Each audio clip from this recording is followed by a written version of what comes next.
So I did something I haven't done in a long time recently. About a week ago, I was on Etsy looking at plants. I ended up at the Legend of Monstera's shop on Etsy, and I've bought from them a few times before. I've always been happy. And they had a Calathea that I've heard a lot about, but that I haven't really seen for sale too often. And that is the white tiger Calathea. As you can see, this is pretty well packaged. It did come bare root, and I don't know why I am so shocked every time I get a plant bare root. You'd think I don't read the description. Haha, maybe I don't read it as closely as I should. However, this white tiger is a little bit contentious. People argue about like how close is it actually to a fusion white, and how is it really different, and how is it developed? I can answer very few of those questions for you. What I can say is what I've read is that the white tiger is a lot less finicky than a fusion white, and it's easier to keep. So you can see it here. Here's kind of my first shot of it, which isn't necessarily great. This is focusing on the wrong area. Sorry about that. You can see that like a fusion white, it has these variegated leaves. They're green leaves. What it always looks like to me is, again, like a Maui Queen Calathea that's been crossed with something, that it's a hybrid. And I see some leaves that look a lot like what I would say look like a fusion white, and then there are other leaves that I would say look more like what I know the white tiger to look like just through message boards online. Again, I don't always remember when I order things bare root, and so I realized right away that I was going to need to pot this Calathea up. And I've got this terracotta pot here. I've already gone ahead and put in a little piece of organic, kind of a non-bleached coffee filter that just helps me keep the potting soil in the bottom. And I do like to use a water catch tray that has some rocks in it, usually little rocks like this if I can get them. And that really is just because it's not a water tray for humidity. It's not like a pebble tray. That's not what I'm doing with it. It's just that I do tend to water my plants where they are, and I do water them thoroughly. So water will be draining out of the bottom. And when that happens, I don't necessarily want plants to be sitting in water in a water catch tray. Some plants can definitely handle that, and it works really well. They can suck the water back up as needed. For other plants that are more prone to root rot, it's just not something I like to do.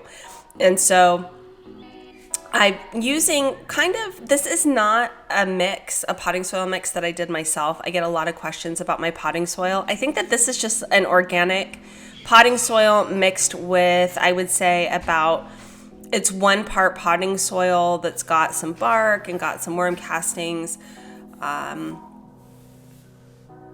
then 1 part perlite. So it's a pretty big dose of perlite. This is one of the things that I use to really help my Calatheas keep an environment that's evenly moist and at the same time very fast draining, so that the roots can get oxygen to them. That's one of the things I've noticed Calatheas are just so sensitive about. The roots look pretty good. It hasn't been completely stripped down to the roots. There's still definitely potting soil here, and I'm going to go ahead and leave that. I don't necessarily feel like I need to traumatize the plant. And from what I can see, the leaves look clean. I don't see any pests or disease or any issues. And what I can see of the roots look healthy. They're pretty white. They're not mushy at all. They're not discolored.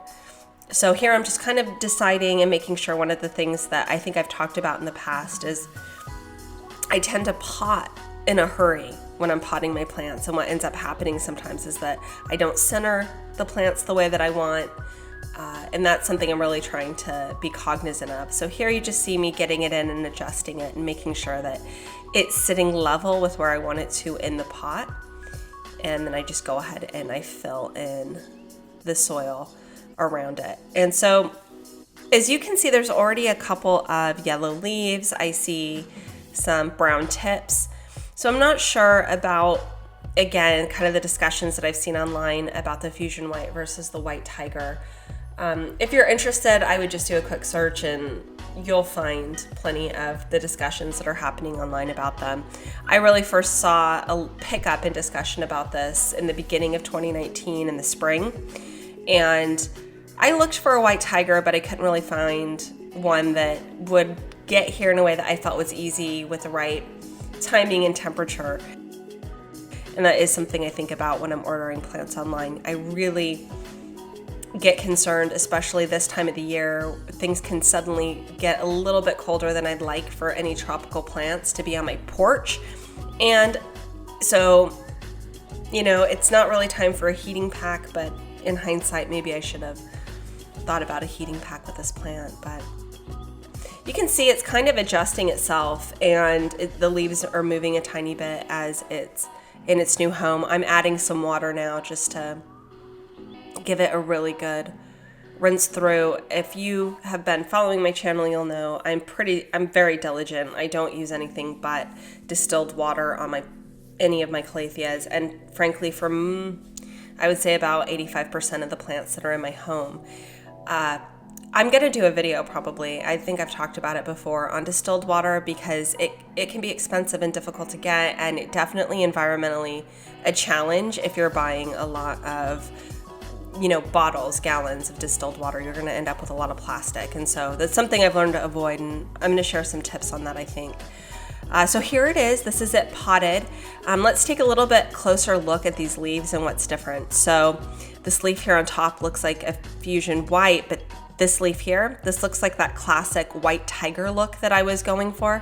You see some more of it here. So you've got less white variegation with the white tiger from what I've read, but it's supposed to be a lot more resilient and not as finicky. If you've got a fusion white, you know that these are fussy plants. They're difficult to take care of. Look at this leaf. Oh, that is a classic white tiger marking. So that's what I was looking for in this plant. It looks good. I do think that maybe the white tiger's a little bit fussier though than what I was reading. I love Calatheas. They are my favorite house plant. I've been collecting them now for a few years, and while I have other plants, I am pretty much a diehard fan of Calatheas, or really Calatheas. However we want to say it in California. I hear a lot of people say Calathea, not Calathea. However, I hope you've enjoyed this video. If you haven't seen the white tiger yet, I hope that this was an interesting video for you. Until next time, be well and take care.